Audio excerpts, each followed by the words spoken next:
J'ai signé les papiers pour lui sauver la vie. C'est aussi simple que ça. J'ai pris un stylo, j'ai apposé mes initiales au bas de la page et en une seconde, j'ai transféré 10 ans de ma vie, de mes petites blanches et de mes sacrifices entre les mains de mon frère. Il pensait que je lui offrais un royaume. Il pensait que je lui donnais les clés du château. Ce qu'il ne savait pas, c'est que j'avais gardé le double des clés et surtout que j'avais gardé le droit de changer les serrures. Il a pleuré de joie ce soir-là. Il m'a serré dans ses bras en me jurant qu'il ne m'oublierait jamais. Et il avait raison. Il ne m'a pas oublié. 24 heures plus tard, il a utilisé le pouvoir que je venais de lui donner pour essayer de m'anéantir. Mais n'anticipons pas. Pour comprendre la chute, il faut d'abord comprendre l'ascension. Et pour comprendre ma vengeance, il faut comprendre mon amour. Parce que oui, tout a commencé par de l'amour. Un amour fraternel, stupide, aveugle et toxique. Je m'appelle Julien. Si vous tapez mon nom sur Google, vous verrez des articles sur l'innovation logistique, sur des algorithmes d'optimisation de flux et sur une entreprise que j'ai bâtie à partir de rien, Velox Systems. Je ne suis pas un génie, je suis un architecte. J'aime quand les choses sont carrées, logiques, prévisibles. Le business, pour moi, c'est comme une horlogerie fine. Chaque pièce a sa place. Mon frère, Thomas est le chaos. Il a 2 ans de moins que moi, mais il a toujours agi comme s'il en avait 10 de moins. Thomas a toujours été le rêveur. C'est le mot poli que ma mère utilisait. Le mot réaliste, c'est instable. Il a lancé une marque de vêtements qui a coulé en 6 mois. Il a essayé le dropshipping, les crypto-monnaies douteuses, les paris sportifs. À chaque fois, il voyait le sommet de la montagne, mais il refusait de voir l'escalade nécessaire pour l'atteindre. Il voulait la gloire sans la transpiration. Et moi, j'étais le filet de sécurité, le grand frère responsable, celui qui signait les chèques pour effacer ses ardoises. Tout a basculé un mardi soir de novembre. Il était 2 heures du matin. Une pluie glaciale battait les vitres de mon Pantouse. Je venais à peine de rentrer d'un voyage d'affaires à Tokyo. J'étais épuisé, mes yeux brûlaient, l'interphone a sonné. C'était lui. Quand j'ai ouvert la porte, je ne l'ai pas reconnu tout de suite. Il était trempé, pâle comme un linge, et il tremblait de tout son corps. Il ne portait pas de manteau, juste une chemise froissée collée à sa peau par la pluie. « Julien, aide-moi, je t'en supplie. » Je l'ai fait entrer.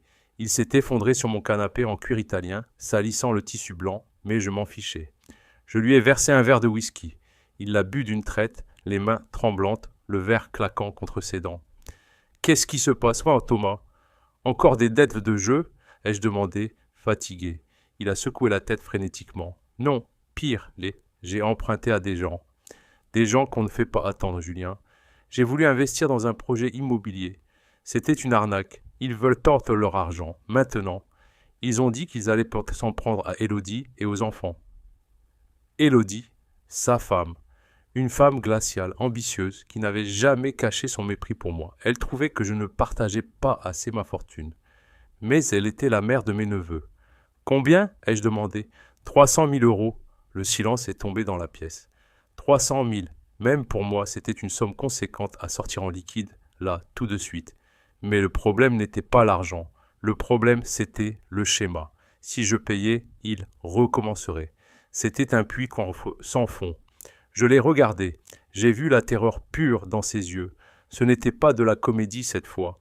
Il avait vraiment peur pour sa vie. C'est à ce moment-là que mon cerveau, habitué à gérer des crises d'entreprise, a cherché une solution structurelle. Je ne pouvais pas juste lui donner de l'argent.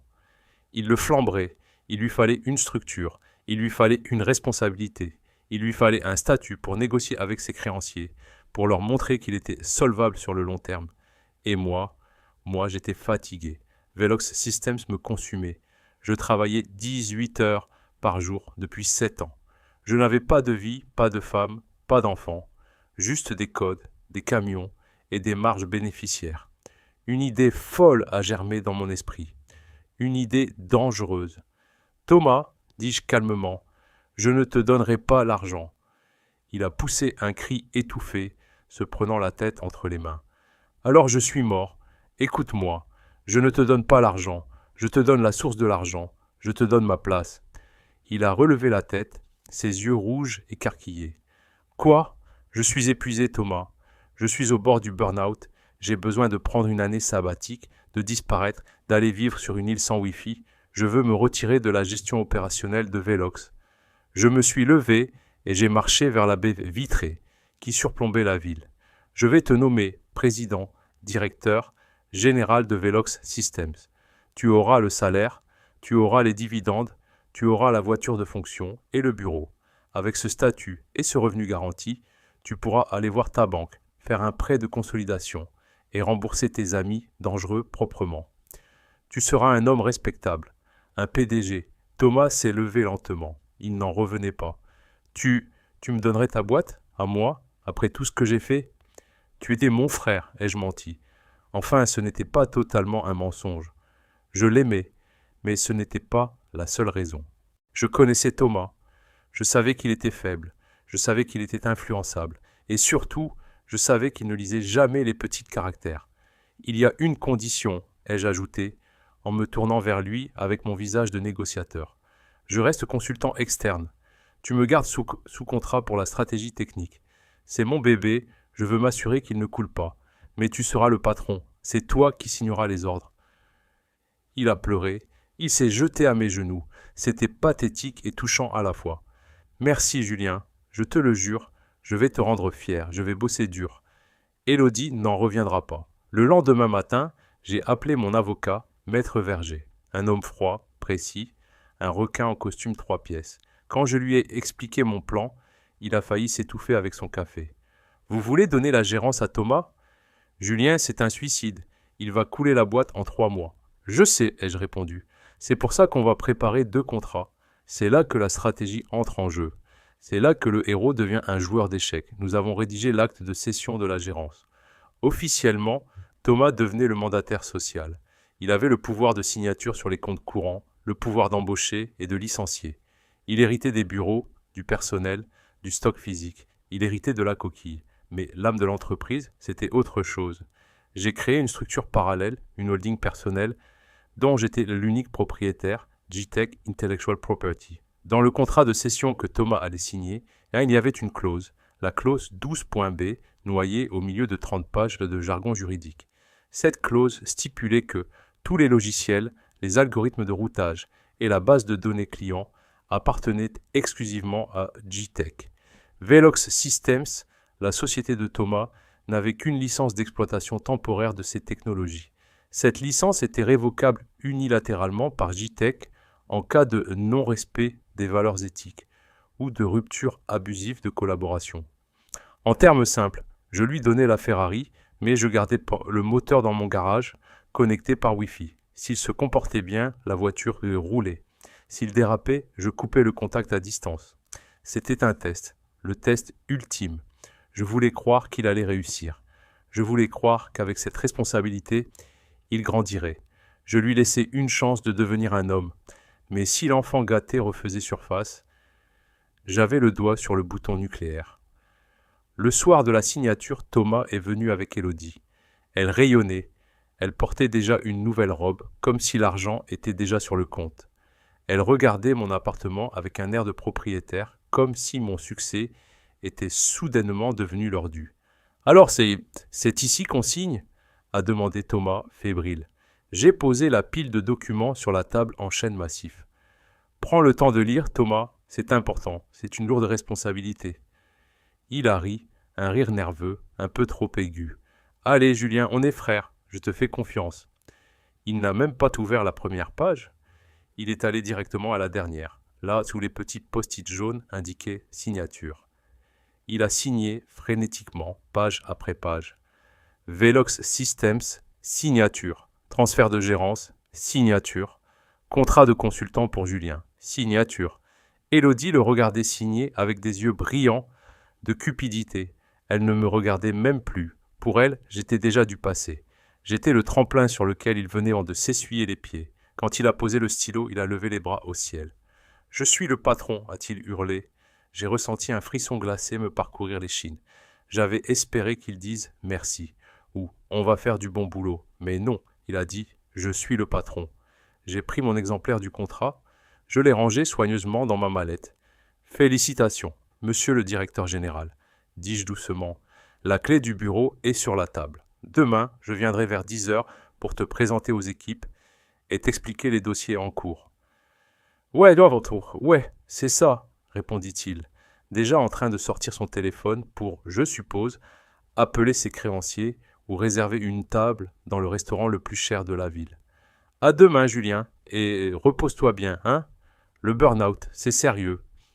Il y avait une pointe de sarcasme dans sa voix que je n'avais jamais entendue avant. Une arrogance nouvelle. L'encre était à peine sèche et déjà son attitude changeait. Ils sont partis.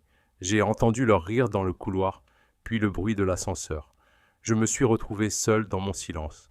J'ai versé un autre verre de whisky. Je suis allé à la fenêtre. La pluie avait cessé, mais le brouillard montait. J'espère que tu ne me feras pas regretter ça, petit frère, ai-je murmuré à la ville endormie. Parce que si tu crois que tu as gagné au loto, tu as oublié de vérifier si le ticket était valide. Je ne savais pas encore à quel point j'avais raison d'avoir peur. Je pensais avoir mis en place une sécurité. En réalité, je venais d'armer une bombe, et le compte à rebours avait déjà commencé.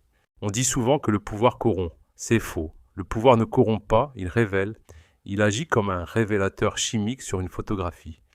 L'image latente, celle qui était cachée dans l'obscurité de l'âme, apparaît soudainement en pleine lumière.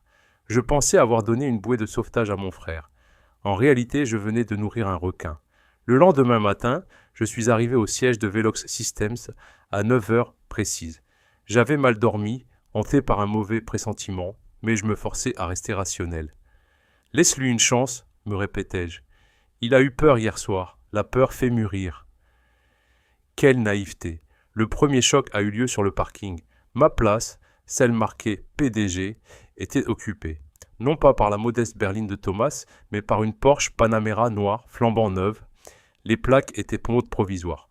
Je suis entré dans le hall, l'atmosphère était électrique, mais pas de la bonne manière.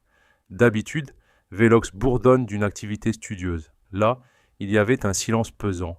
Martine, notre réceptionniste depuis 5 ans, une femme qui a vu l'entreprise grandir depuis le garage, m'a regardé entrer avec des yeux écarquillés. Elle semblait terrifiée. « Bonjour, monsieur Julien », a-t-elle chuchoté, comme si elle avait peur d'être entendue. « Bonjour, Martine. À qui est-ce, la Porsche dehors ?» Elle a baissé les yeux vers son clavier. « À monsieur Thomas. Il est arrivé à 8 heures avec un concessionnaire. Il a fait signer le leasing au nom de la société ce matin. » J'ai senti une boule se former dans mon estomac. Un leasing à 2000 € par mois. En moins de 4 heures de mandat, c'était sa première décision stratégique. Pas un audit des comptes, pas une réunion avec les équipes, une voiture. Pour le paraître, j'ai pris l'ascenseur pour le 3e étage, le niveau de la direction. Quand les portes se sont ouvertes, j'ai cru m'être trompé d'étage. Il y avait des gens partout, non pas des employés, mais des ouvriers. Ils déplaçaient des meubles. Mon bureau en verre, celui que j'avais choisi pour sa transparence et sa simplicité, était dans le couloir, prêt à être jeté. J'ai foncé vers mon ancien bureau. Thomas était là. Il était assis dans un immense fauteuil en cuir capitonné qui semblait sortir tout droit d'un film de gangster des années 80. Il portait un costume neuf, trop brillant, trop serré. Il avait les pieds posés sur le bureau, mon bureau, et il parlait fort au téléphone. « Oui, je veux du marbre pour l'entrée. Échangez-moi ces tableaux, c'est déprimant. Je veux de l'art moderne. Quelque chose qui crie succès. Le prix, on s'en fout du prix, c'est la boîte qui régale. » Il a raccroché en me voyant entrer et a affiché un sourire carnassier. Ce n'était plus le frère en pleurs de la veille, c'était un étranger. Il était dopé. L'endorphine du pouvoir coulait dans ses veines à flot. « Julien, t'as vu la bagnole ? Une beauté, hein ? Il faut que le patron impose le respect. L'image, c'est 50% du business, tu me l'as toujours dit. » Je n'avais jamais dit ça. J'avais dit que la fiabilité était 100% du business. « Thomas, dis-je en fermant la porte pour que les ouvriers n'entendent pas. On peut parler ? Tu viens de signer un leasing sur 5 ans. On a des flux de trésorerie à surveiller. La marge opérationnelle du trimestre dernier est serrée. » Il a balayé ma remarque d'un revers de main, comme on chasse une mouche agaçante. « Arrête avec tes chiffres, Julien. Tu es trop frileux. C'est pour ça que tu stagnais. Moi, je vais donner une nouvelle dimension à cette boîte. On va briller. » Stagner ? J'avais fait passer le chiffre d'affaires de 0 à 12 millions en 7 ans. Mais j'ai ravalé ma colère. Je devais jouer mon rôle de consultant, de mentor. Très bien, écoute, j'ai préparé les dossiers prioritaires. À 14 heures, on a une visio avec Logicorp. C'est notre plus gros client. Ils représentent 40% du CA. Ils sont nerveux à cause des rumeurs de changement de direction. Il faut que tu sois là, que tu les rassures. Je serai à côté de toi, mais c'est toi qui dois parler. Il a froncé les sourcils, ennuyé. 14 heures? Impossible. J'ai un déjeuner d'affaires. Avec qui? Avec Élodie. On doit fêter ça. Et ensuite, on va voir pour une maison. On ne peut plus vivre dans notre appartement maintenant que je suis PDG. Le nom d'Élodie a claqué comme un fouet. Thomas, Logicorp ne va pas attendre. Si on rate ce rendez-vous, ils peuvent activer une clause de sortie. Il s'est levé brusquement, son visage se durcissant. Je suis le patron, Julien. C'est moi qui décide de mon agenda. Si Logicorp n'est pas content, ils iront voir ailleurs. On trouvera mieux. On trouvera plus gros. Ne me mets pas la pression le premier jour. Il avait oublié la peur de la veille. Il avait oublié les dettes, les menaces tenaces de mort. Il était ivre. Ivre de sa propre importance fantasmée. C'est à ce moment-là qu'elle est arrivée. Élodie. Elle est entrée dans le bureau sans frapper. Elle portait des lunettes de soleil de marque et tenait plusieurs sacs de shopping de luxe. Elle ne m'a pas dit bonjour.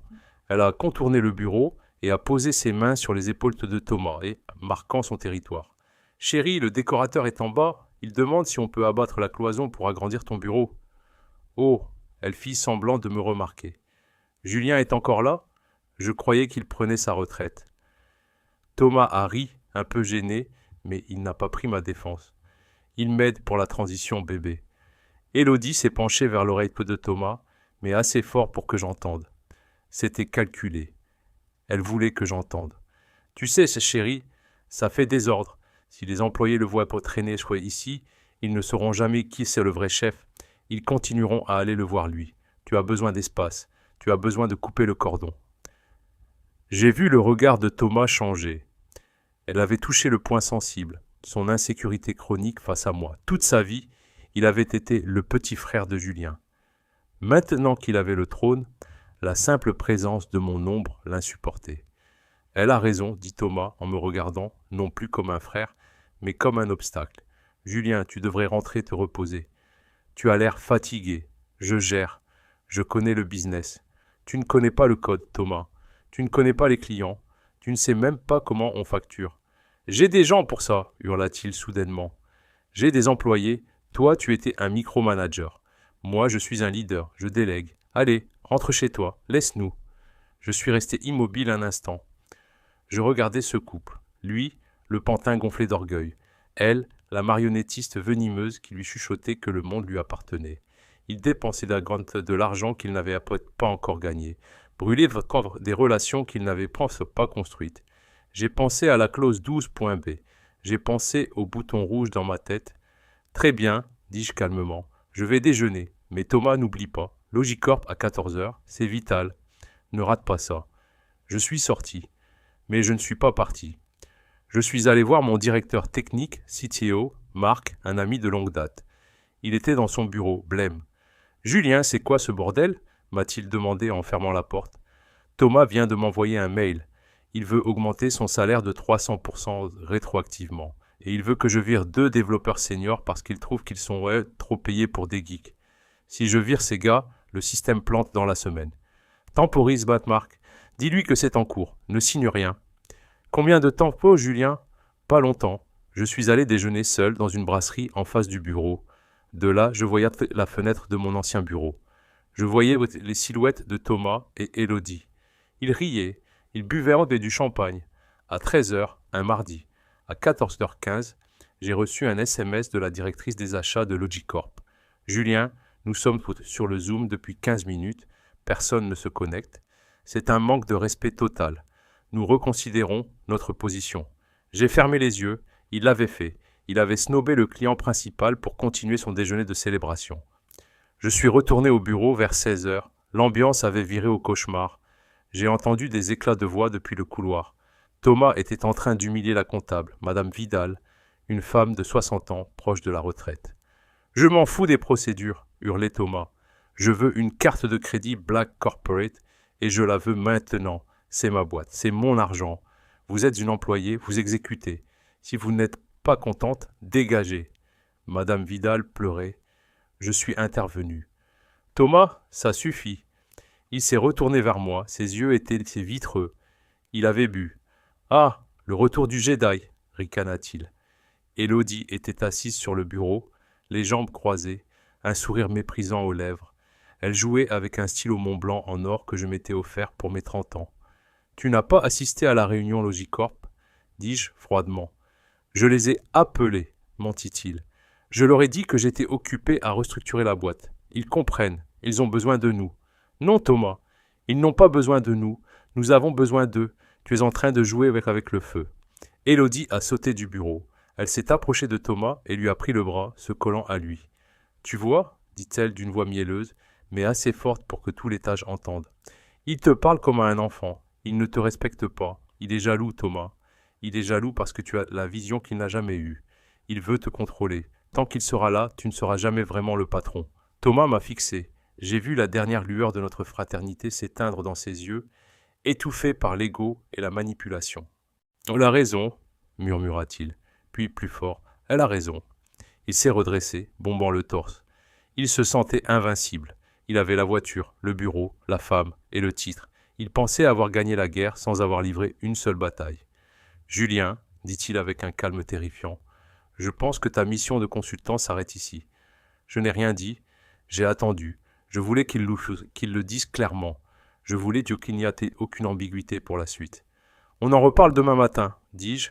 À jeun. »« Non, coupa Élodie. Maintenant, c'est le moment de montrer qui commande. » Thomas a souri, un sourire laid. « À demain matin, Julien. Mais ne t'attends pas à trouver un bureau. » Je suis parti sans un mot. J'ai croisé le regard de Marc et de Madame Vidal. Ils étaient désespérés. Je leur ai fait un signe de tête imperceptible. Tenez bon, juste un peu. En sortant, j'ai regardé le ciel. L'orage menaçait à nouveau. Thomas pensait être devenu un roi aujourd'hui. Il ne savait pas qu'il venait juste de s'asseoir sur un siège éjectable et qu'il passait son temps à jouer avec le levier d'activation. La nuit allait être longue, mais le réveil, lui, serait brutal. Le lendemain pour ton matin, le ciel était d'un bleu d'acier, limpide, indifférent à la tragédie qui se jouait au sol. Je me suis habillé avec soin, costume bleu marine, chemise blanche impeccable, pas de cravate. Je voulais chaud avoir l'air de ce que j'étais, un professionnel face à des amateurs. Je suis arrivé devant le bâtiment de Velox Systems à 9h30. La première humiliation m'attendait au portique de sécurité. J'ai passé mon badge, le badge numéro 001, celui que j'avais créé moi-même le jour de l'ouverture, devant le lecteur. Bip! Une lumière rouge agressive. Accès refusé. J'ai réessayé. Bip! Ahmed, le chef de la sécurité, un ancien militaire que j'avais aidé à obtenir ses papiers, est sorti de sa guérite. Il ne pouvait pas me regarder dans les yeux. Il fixait ses chaussures, triturant sa casquette. « Je suis désolé, monsieur Julien. Vraiment désolé. Les ordres sont tombés ce matin à l'aube. Tous vos accès ont été révoqués. Votre badge, vos codes de parking, tout. C'est bon, Ahmed, dis-je doucement. Tu fais ton travail. Appelle-le. Dis-lui que je suis en bas. » Il a téléphoné. J'ai vu ses lèvres bouger, son visage se crisper. Il a raccroché. Il dit de monter, mais il a demandé que je vous accompagne, comme une escorte. J'ai souri tristement. Allons-y, Ahmed.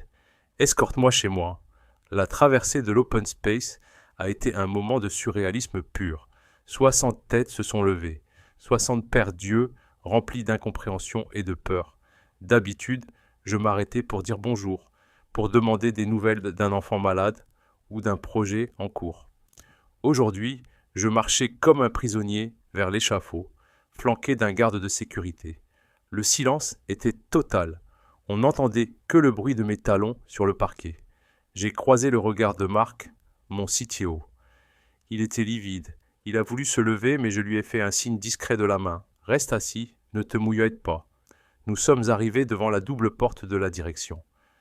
Ahmed m'a ouvert, puis s'est reculé, honteux. « Je reste ici, monsieur Julien. » J'ai inspiré profondément et je suis entré. L'odeur m'a frappé en premier.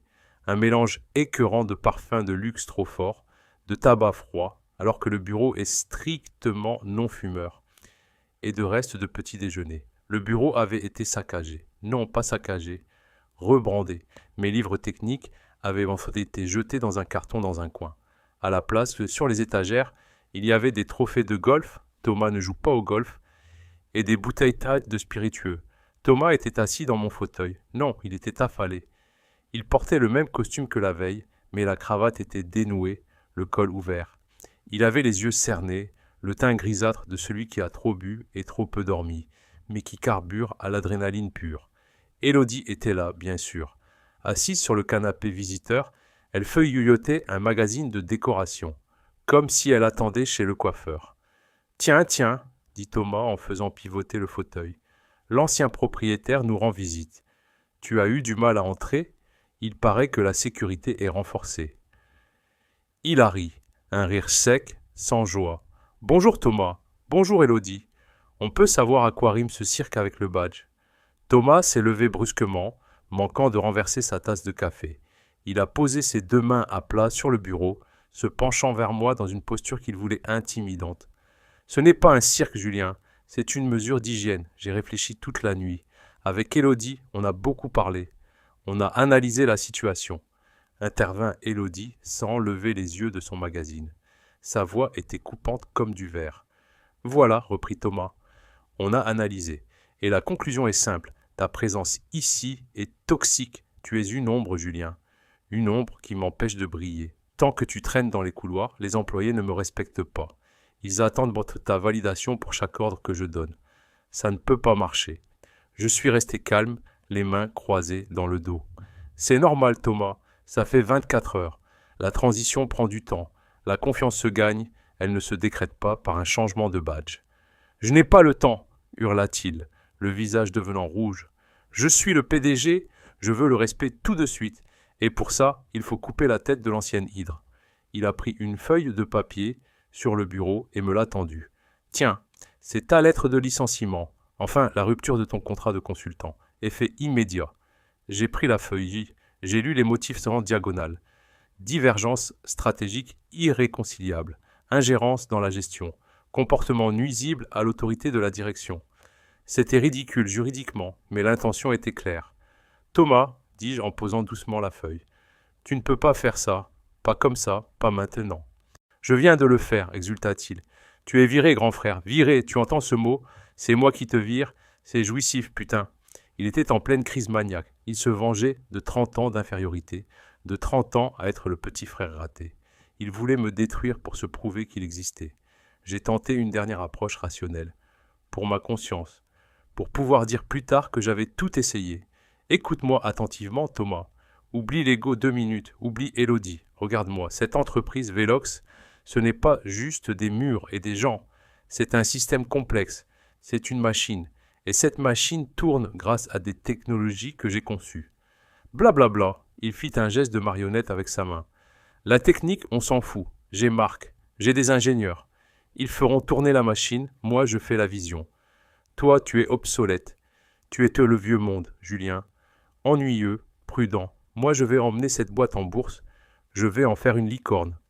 Tu ne pourras rien emmener nulle part si tu n'as pas le moteur, Thomas. Relis le contrat. Relis la clause sur la propriété intellectuelle.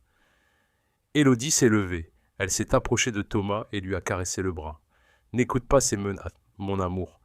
Il essaye de te faire peur. C'est sa seule arme. Il est jaloux parce que tu as réussi en un jour ce qu'il a mis 10 ans à construire. Il sait que tu es meilleur que lui. » Thomas m'a regardé avec un mépris si profond qu'il m'a presque blessé physiquement. « Tu as entendu ma femme ? Sors d'ici. Prends tes cartons. Tes petites menaces pour la légale et dégage. Si je te revois ici, je fais appeler la police pour violation de propriété privée. » J'ai hoché la tête lentement. Le lien était rompu. Le sang ne signifiait plus rien. Il avait choisi le poison. Il avait choisi la couronne en papier mâché. « Très bien, dis-je. Ma voix était devenue métallique, dénuée de toute émotion. Tu as voulu les clés du château, Thomas. Tu les as. Mais tu as oublié une chose. Un château sans fondation n'est qu'un tas de pierres en sursis. Je me suis tourné vers Élodie. Profite bien de la vue, Élodie. Elle ne va pas durer. Elle m'a tiré la langue, comme une gamine insolente. Adieu le loser. Je suis sorti du bureau. Dans le couloir, Ahmed m'attendait. Il avait les larmes aux yeux. Je suis désolé, monsieur Julien. Ça va aller, Ahmed. Surtout un conseil, si tu as des congés à poser, pose-les maintenant. J'ai traversé l'open space en sens inverse. Cette fois, je ne baissais pas la tête. Je regardais sur mon entreprise une dernière fois. Je regardais les serveurs clignoter dans la salle vitrée, au fond. Je regardais les écrans des logisticiens qui affichaient les routes de livraison en temps réel. Tout cela fonctionnait grâce à VeloxCore, mon algorithme. Thomas pensait qu'il possédait tout cela. Il ne comprenait pas qu'il possédait juste l'interface utilisateur. Je suis sorti du bâtiment. Le soleil m'a ébloui. J'ai pris une grande inspiration. L'air était frais. Je me sentais étrangement léger et libéré. J'ai sorti mon téléphone de ma poche intérieure. Il était 10h12. J'ai composé le numéro de Maître Verger. Il a décroché à la première sonnerie. « Julien, comment ça se passe ?»« C'est fait, dis-je. Il a mordu à l'hameçon. Il a rompu le contrat de consultant de manière abusive et publique. Il m'a viré et interdit l'accès. « Donc les conditions de la clause 12.b sont réunies ?» demanda l'avocat, sa voix précise et clinique. « Elles sont réunies. Rupture abusive de collaboration, non-respect des engagements. » Un silence au bout du fil. Puis, vous voulez que j'envoie la notification formelle. J'ai regardé la fenêtre du 3e étage. J'ai cru voir la silhouette de Thomas levant un verre en signe de victoire. Non, la notification prendra 3 jours par courrier recommandé. On n'a pas 3 jours. Activez le protocole technique, maître, maintenant. Vous êtes sûr, Julien? Une fois que c'est lancé, c'est irréversible. Les dégâts seront colossaux. J'ai repensé au visage de Thomas, tordu par la haine. J'ai repensé à Élodie me traitant de loser. J'ai repensé à mes 10 ans de vie sacrifiés pour qu'il puisse m'humilier en 10 minutes. Activez-le, coupez la licence, révoquez les clés API, que tout s'arrête. Entendu, exécution dans 2 minutes, j'ai raccroché. Je suis monté dans ma voiture, garée dans la rue. Je n'ai pas démarré tout de suite. J'ai regardé ma montre, 10h15. Dans quelques secondes, le cœur de Velox Systems allait cesser de battre. Thomas voulait être le seul maître à bord. Il allait bientôt découvrir ce que ça fait d'être capitaine d'un navire dont le moteur vient d'exploser en pleine tempête. Le spectacle allait commencer. 10h17. J'étais assis dans ma voiture, garée à 50 mètres de l'entrée. Le moteur tournait au ralenti, la climatisation réglée sur 21 degrés. C'était un cocon de calme. Dehors, la vie continuait. Des gens promenaient leurs chiens, un bus passait. Personne ne savait qu'à l'intérieur du bâtiment de briques rouges en face, l'apocalypse venait de commencer. Je n'avais pas besoin de voir. Je pouvais imaginer chaque seconde. Je connaissais mon code. Je savais comment VeloxCore mourait. Ce n'était pas une explosion. C'était une asphyxie. D'abord, les écrans se figent. Puis, une petite fenêtre pop-up rouge apparaît au centre de chaque moniteur dans l'entreprise. Pas de message d'erreur complexe, juste 3 mots, en majuscules, écrits en blanc sur fond rouge sang. Licence d'exploitation révoquée. À l'intérieur du bureau de direction, Thomas devait être en train de se resservir du champagne. Il devait se sentir invincible.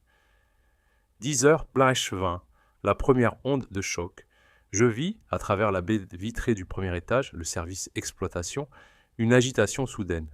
Des gens se levaient, des bras s'agitaient. C'était comme observer une fourmilière sur laquelle on vient de verser de l'eau bouillante. Le téléphone de ma voiture, connecté en Bluetooth, restait silencieux. J'avais bloqué le numéro de Thomas, mais je gardais un œil sur mon iPad, connecté à un réseau 4G indépendant. J'avais accès au log du serveur central via une porte dérobée de maintenance. La seule que Maître Verger n'avait pas fermée pour que je puisse constater les dégâts. Le journal d'événements défilait à une vitesse folle. 10h, 20 minutes, 12 secondes, connexion API, Logicore, échec, 10h, 20 minutes, 15 secondes.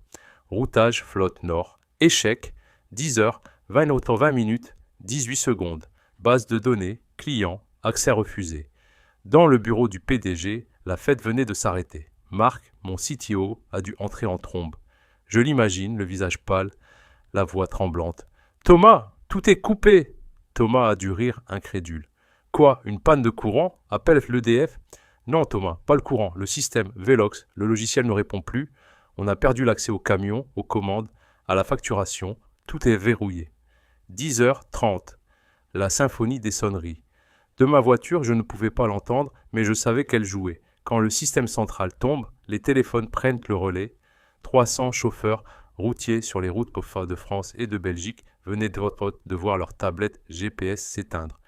Ils ne savaient plus où livrer, quelle palette décharger, quel client signer. Ils faisaient la seule chose logique, ils appelaient dans le siège. Le standard a dû exploser en 3 minutes. C'est là que la panique a vraiment dû s'installer chez Thomas. Il a dû se précipiter vers son ordinateur. Il a secoué la souris. Et il a vu le message. Licence d'exploitation révoquée. C'est quoi ce bordel a-t-il dû hurler. Marc, répare ça, hack-le, fais quelque chose. Mais Marc, qui est un ingénieur brillant et honnête, a dû lui donner la réponse que personne ne veut entendre. Je ne peux rien faire. La clé de cryptage est détenue par JTech. C'est du chiffrage militaire. Thomas, sans la clé de Julien, ce logiciel est une brique. On ne peut même pas extraire la liste des clients pour les appeler manuellement. C'est le moment où Élodie a dû arrêter de feuilleter son magazine. L'argent. Elle a compris que l'argent était en train de s'évaporer. 11 heures, le coup de grâce, mon téléphone personnel a sonné. Un numéro que je connaissais par cœur. C'était Jean-Luc Vasseur, le directeur général de Logicorp. Notre plus gros client. Celui qui faisait vivre la boîte. J'ai laissé sonner 3 fois, puis j'ai décroché, voix calme, posée. Julien à l'appareil. Julien, c'est Vasseur, c'est quoi ce délire? Mes entrepôts sont à l'arrêt. Vos camions sont garés sur les bas-côtés. Vos serveurs rejettent nos commandes API avec un code erreur 403.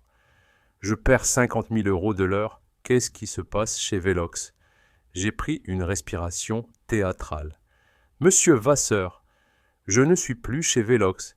J'ai été démis de mes fonctions ce matin même par la nouvelle direction. Je n'ai plus aucun pouvoir ni aucun accès. Un silence glacial au bout du fil. Quoi? Mais qui gère le système? Mon frère, Thomas, c'est le nouveau PDG. Il a décidé de se passer de mes services et de rompre notre contrat de licence technologique. Je suis navré que vous soyez une victime collatérale de sa décision stratégique. J'ai entendu Vasseur hurler hors du combiné, probablement vers sa secrétaire. Passez-moi ce crétin de Thomas, tout de suite. Puis, il est revenu vers moi. Julien, écoutez-moi. Si les camions ne roulent pas à midi, je résilie le contrat pour faute lourde. Clause 4.2. Vous connaissez le texte.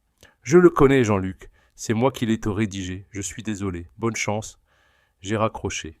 À l'intérieur, Thomas devait vivre l'enfer. Le téléphone rouge sur son bureau, celui réservé aux clients VIP, a dû sonner comme une alarme incendie. Il a dû décrocher, pensant pouvoir user de son charme, de son bagou. « Allô, monsieur Vasseur, enchanté, je suis Thomas, le nouveau. » Il n'a pas dû finir sa phrase. Vasseur a dû le démolir. Il a dû lui expliquer, avec des mots crus, la réalité du monde des affaires. Pas de pitié, pas d'émotion, juste des contrats et des pénalités. J'imagine Thomas, le téléphone à l'oreille, devenir de plus en plus petit dans mon grand fauteuil en cuir.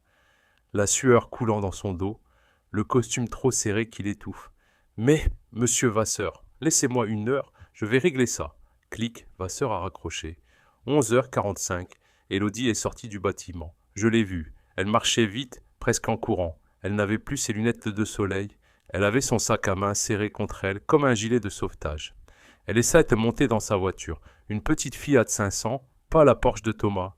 Et elle a démarré en trombe, sans un regard en arrière.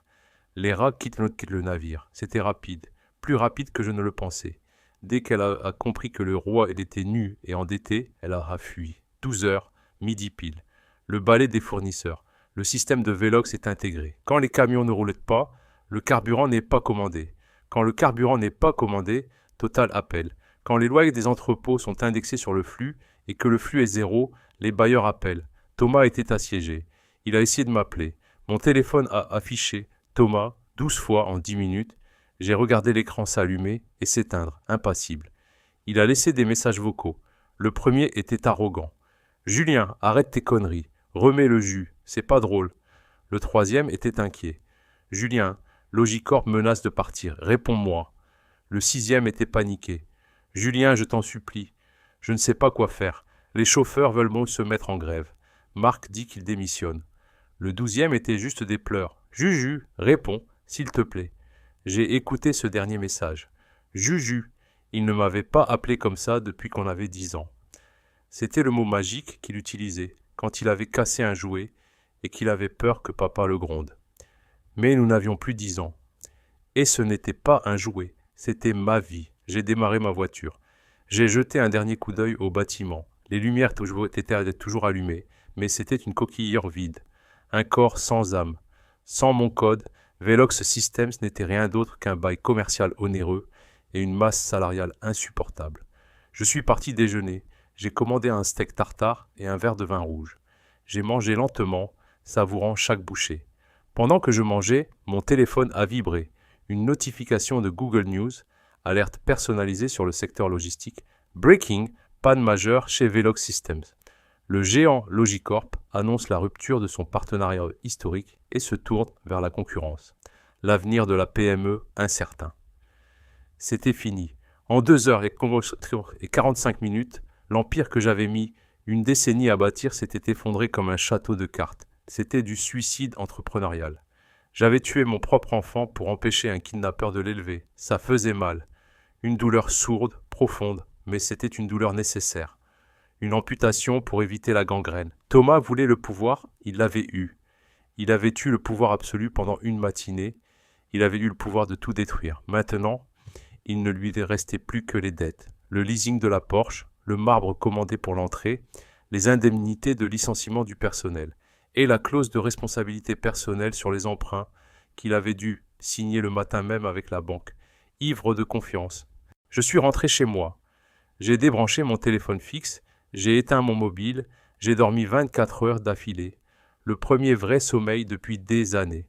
Le silence est un luxe que je ne m'étais pas offert depuis longtemps. Mais je savais qu'il ne durerait pas. Thomas allait revenir. Ils reviennent toujours quand ils n'ont plus nulle part où aller. Une semaine. Il a fallu exactement 7 jours pour que le cadavre de Velox Systems refroidisse complètement. Dans le monde des affaires, la mort est rapide, violente et sans cérémonie. C'est comme regarder une carcasse se faire dévorer par des vautours en accéléré. J'ai passé 7 semaines chez moi, torse fermé, devant mes écrans. J'ai regardé le spectacle à distance. C'était fascinant, d'une manière morbide. Jour 1, mardi soir. Les serveurs étant coupés, les clients ont annulé en masse. La réputation de fiabilité que j'avais mis 10 ans à construire a été pulvérisée en 4 heures sur les réseaux sociaux. Hashtag #VeloxFail. Jour 2, mercredi. Les banques ont réagi. Avec la perte du contrat Logicorp, les lignes de crédit ont été gelées. Thomas a essayé de payer les fournisseurs avec des chèques en bois. Mauvaise idée. Jour 3, jeudi. Le personnel s'est mis en grève. Non pas pour réclamer des augmentations, mais pour réclamer leur salaire. Thomas s'est barricadé dans le bureau de direction. Jour 5, samedi. Le tribunal de commerce a prononcé la liquidation judiciaire simplifiée. Le passif était abyssal, l'actif inexistant, puisque la technologie m'appartenait. Et maintenant, nous sommes mardi soir, une semaine jour pour jour après sa demande d'aide initiale. Il pleut encore, comme dans un mauvais film, ou comme si le ciel lui-même pleurait sur le gâchis de la stupidité humaine. On a sonné à ma porte, des coups peu faibles, hésitants, pas l'interphone, la porte directement.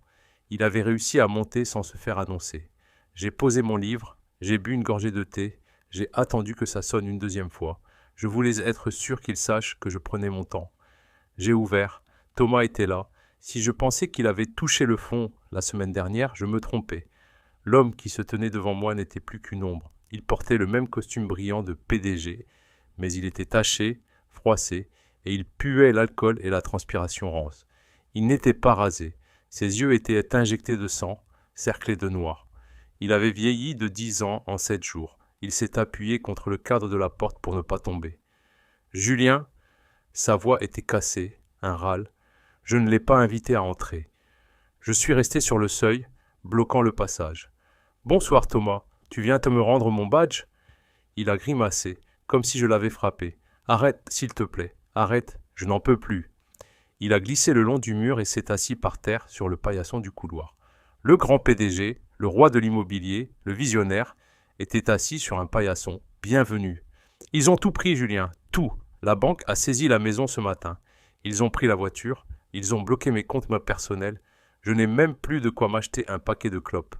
Je l'ai regardé avec une froideur clinique.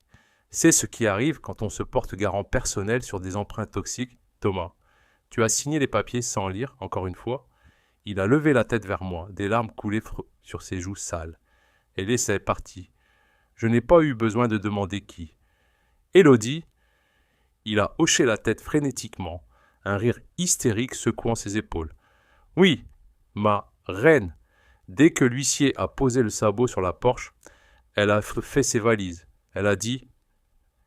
Il a dû reprendre son souffle. Elle a dit qu'elle refusait de vivre avec un loser. Elle a pris les enfants. Elle faisait partie chez sa mère à Nice. Elle a déjà contacté un avocat pour le divorce. Elle veut une pension alimentaire, Julien. Une pension avec quel argent? Je n'ai ressenti aucune pitié. Juste une validation. J'avais prédit chaque étape de ce scénario. La seule variable inconnue était la vitesse. Ils avaient été plus rapides que mes prévisions. Tu as choisi cette femme, Thomas. Tu l'as choisie contre ta famille. Tu l'as écoutée quand elle te disait de me virer. Tu as écouté son venin plutôt que ma raison. Il a joint les mains en signe de prière. Je sais que j'ai été con. J'étais aveuglé. J'ai merdé, Julien. J'ai merdé royalement. Mais on peut arranger ça, non? Une lueur d'espoir fou s'est allumée dans ses yeux. Il s'est relevé péniblement, essayant de m'attraper le bras. Je me suis reculé. Écoute, Julien, on peut tout recommencer. Tu as le code, tu as les clients. Ils te font confiance sur toi. Appelle Vasseur. Dis-lui que c'était un malentendu. On relance la boîte. Je te rends les parts. Je te rends tout. Je veux juste un petit salaire. Juste de quoi survivre. De quoi faire revenir Élodie. S'il te plaît, grand frère, sauve-moi, encore une fois. J'ai regardé sa main tendue vers moi. Cette main qui avait si signé mon renvoi, sans trembler, il y a quelques jours. J'ai pensé à toutes les fois où je l'avais sauvé. L'école, les dettes de jeu, les voitures étaient cassées. À chaque fois, je l'avais sorti du trou. Et à chaque fois, il avait creusé un trou plus profond, persuadé que je serais toujours là, avec une échelle. Si je l'aidais aujourd'hui, je ne le sauverais pas. Je le condamnerais à rester un enfant pour l'éternité. Et moi, j'avais changé. La trahison de mardi dernier avait brisé quelque chose. Le frère en moi était mort dans ce bureau, sous le regard méprisant d'Élodie et le rire arrogant de Thomas. Non, dis-je. Le mot était tombé comme une lame de guillotine. Thomas s'est figé. Quoi? Mais tu étais mon frère? Non, Thomas, je ne suis pas ton frère. Je me suis penché vers lui pour qu'il voie bien mes yeux, pour qu'il y voie le vide absolu. Mardi dernier, dans ce bureau, tu m'as dit « Je suis le patron, tu es viré ». Tu as tracé une ligne, tu as dit que nous étions des partenaires d'affaires et que tu rompais le partenariat. C'était des mots, j'étais énervé.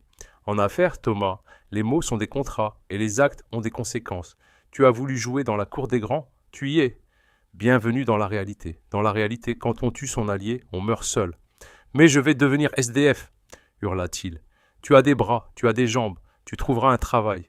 Tu apprendras la valeur de l'argent quand tu devras le gagner à la sueur de ton front et pas en signant des chèques sur le compte de ton frère. Il a reculé d'un pas, réalisant que c'était vraiment fini, que le filet de sécurité avait disparu, qu'il tombait dans le vide sans parachute. « Tu es un monstre !» cracha-t-il. « Tu as prémédité tout ça. Tu savais que je n'y arriverais pas. Tu m'as donné la société pour me regarder couler. C'était un piège. » J'ai souri, un sourire triste mais apaisé. Ce n'était pas un piège, Thomas. C'était un test de caractère. Si tu avais été humble, si tu avais travaillé, si tu m'avais respecté, nous serions riches tous les deux aujourd'hui. Tu avais la Ferrari, Thomas. Tout ce que tu avais à faire, c'était de ne pas jeter le mécanicien hors de la voiture, en pleine autoroute. J'ai commencé à fermer la porte. Attends, Julien, qu'est-ce que je vais faire? J'ai marqué une pause, la porte entr'ouverte. Je n'ai plus de frère Thomas. J'ai juste un concurrent en faillite devant ma porte. Et je ne fais pas la charité aux concurrents. J'ai claqué la porte, j'ai tourné le verrou, clac, j'ai entendu ses poings frapper le bois 2 ou 3 fois. Des cris étouffés, puis des sanglots, et enfin le silence. Le bruit des pas qui s'éloignent dans l'escalier. Je suis retourné dans mon salon. Dehors, la pluie avait cessé. Les nuages se déchiraient, laissant passer un rayon de lune. J'ai pris mon téléphone. J'avais un mail non lu de Jean-Luc Vasseur de Logicorp. Objet, nouveau départ. Julien, J'ai entendu dire que vous montiez une nouvelle structure, G-Tech Solutions. Si vous êtes ready et prêt, nous sommes prêts. Le contrat vous attend. On oublie la semaine passée. On reprend le business. J'ai posé le téléphone. Je n'ai pas répondu tout de suite. J'ai regardé la ville par ma fenêtre. Thomas voulait être roi.